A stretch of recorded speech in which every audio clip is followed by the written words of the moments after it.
Assange's extradition trial, which we'll hopefully hear tonight, there is no doubt that the landscape that surrounds these unprecedented proceedings will surely be permanently changed. Tonight we'll hear from a number of distinguished and knowledgeable speakers on the plight of Julian Assange and David McBride, and what their incarceration, and in Julian's case possible extradition, means for all of us.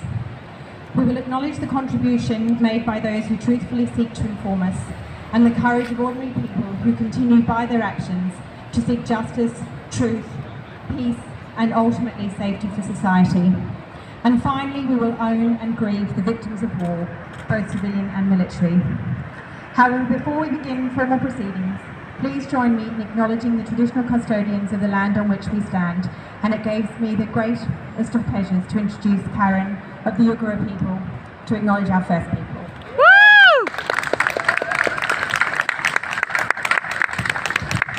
Thank you, everyone. My name is Karen of the Yuggera people. We're Yuggera people. I've got my niece here with me today, Molly.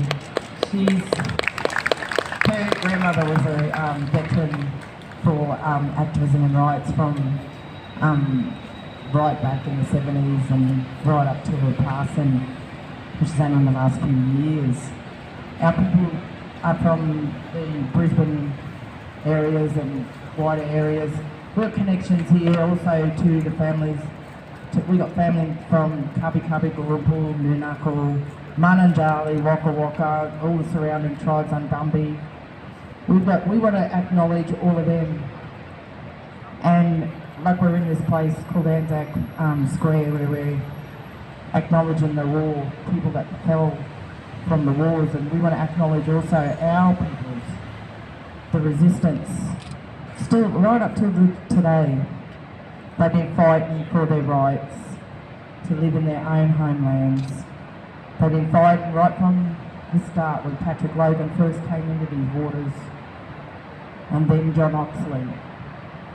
And then we had tribes all united here. Those tribes that are named, and other tribes also that have been genocided out of existence. I want to acknowledge them. I want to acknowledge also our ancestors here. Kuwali, who's also known as King Sandy. He married our great-granny Naowin of the Couple people. Then we had our grandparents of the Gurrumpul and the Undambi peoples, and we had our Yuggera peoples, and the Minda and Mukin. They was our prominent great-grandparents who resided under the household of Tom Petrie, one of the founding pioneers of these lands. We've had many wars in these lands long before World War I and World War II and other wars.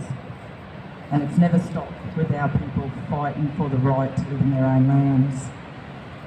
I feel honoured to open this event, but what I want to acknowledge too is all of yous and all your ancestors as well. That's a big part of our culture and our spirituality, is our connection with our ancestors and our origins. You know, being able to stand proud and who you are, not just Australian, not just Brisbaneites. Is it, you know, from many other countries and many other nations. And as we found now in the latest, you know, and we're doing more research, we've got, you know, a lot of history here in these lands, long before England came. There was Egyptians and African art, Chinese, we've got Portuguese, South American, Polynesia. We've got evidences of all these other countries that was always frequent in these lands over many centuries of our existence here. And then we had England come, and we had a lot of devastation, not just to our people, but to the lands. These lands were pristine, pollution and disease-free. That's not just because of the people, it's because of your nature. You go and, you know, we're finding out now scientifically that you talk to the water and it starts bubbling and springing up. And you talk negative to the water and it starts looking mouldy and starts looking like it's dying. It's the same with the plants, the animals. Your nature as a nation needs to be uplifted. Instead of walking around in despair. And we always said, oh, we had a relationship with the land and lived in harmony. But it was more than that. It's a real relationship. Knowing that tree, knowing what fruit it produces, knowing when the seasons are, knowing the waterways and the rivers, the creeks and rivers, what kind of animal, what foods are produced. And then we had governments come along. And as you know, we've still got our people living in they're called shires now, but they were called missions. And those same tactics of invasion happened all over the Western worlds. And then we got, like Julian Assange, that rises up, knowing quite well the consequences of his actions. He could have sat quiet and reaped the benefits, set himself up a mansion or two in each country by keeping his mouth closed, but he didn't.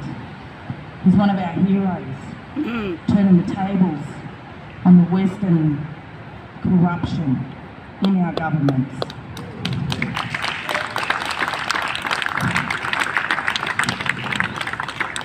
So when we're talking about, king of the whistleblowers, but Julian Assange, he's welcome to these lands anytime under our sovereignty. Yes! Woo! We're the Yuggera people, and we welcome any whistleblowers. We're tired of corruption. We're tired of propaganda.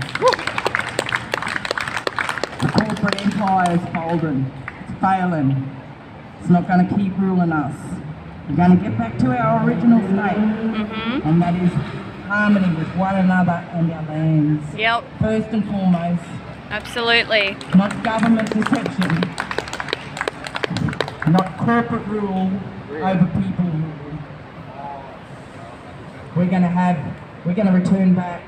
And so the only message that I want to say to you today is, we're getting it right, all of us. We're going to get it all right. And Julian Assange, him and any other whistleblowers in the land, they can find asylum in our country as sovereign to these lands. We're welcoming. Woo! Yahweh. Yahweh.